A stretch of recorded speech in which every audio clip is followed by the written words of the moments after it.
જય શ્રી કૃષ્ણ મિત્રો, આજે આપણે સાંભળીશું કોઈ પણ કામને બોજ ન માનવા.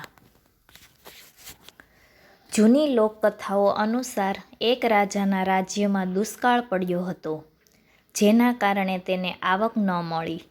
રાજાએ ચિંતા કરવાનું શરૂ કર્યું કે ખર્ચ કેવી રીતે પૂરો થશે અને કેવી રીતે બચત થશે, જેથી ભવિષ્યમાં દુષ્કાળ ન પડે. એટલું જ નહીં, તેને એ વાતનો પણ ડર હતો કે પાડોશી રાજ્યનો રાજા તેના રાજ્ય પર હુમલો કરી શકે છે. એકવાર તેણે પોતાના રાજ્યના કેટલાક મંત્રીઓને તેની વિરુદ્ધ કાવતરું કરતા જોયા. આ કારણે રાજાને ઊંઘ પણ ન આવી. તેણે ભોજન પણ બરાબર ખાધું ન હતું.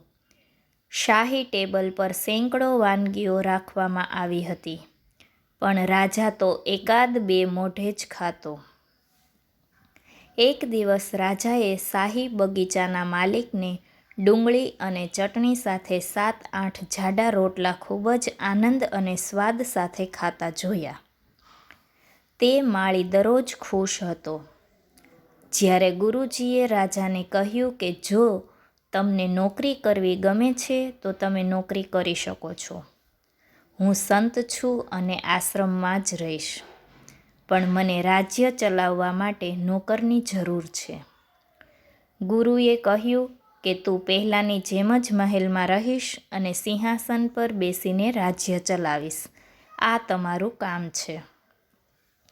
ગુરુએ જે કહ્યું તે રાજાએ સ્વીકાર્યું, પણ રાજાને જવાબદારીઓ અને ચિંતાઓની બહુ પડી ન હતી. રાજ્યના તમામ કામકાજ સરળતાથી જ ચાલવા લાગ્યા. પાછળથી એક દિવસ ગુરુએ રાજાને પૂછ્યું કે તેની ભૂખ અને ઊંઘની સ્થિતિ શું છે. તો રાજાએ કહ્યું કે હવે મને ભૂખ લાગે છે અને નિરાંતે ઊંઘ પણ આવે છે. આ વાત પરથી આપણને શીખ મળે છે કે ગુરુએ રાજાને કહ્યું કે જુઓ, બધું પહેલાં જેવું જ છે, પણ અગાઉ તમે આ કામને બોજ માન્યું હતું. હવે તમે આ કામને તમારી ફરજ માની રહ્યા છો.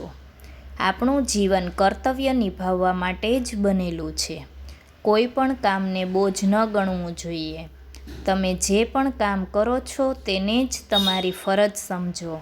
આપણે ક્યારેય ભૂલવું ન જોઈએ કે આપણે ખાલી હાથે આવ્યા છીએ અને ખાલી હાથે જ જઈશું.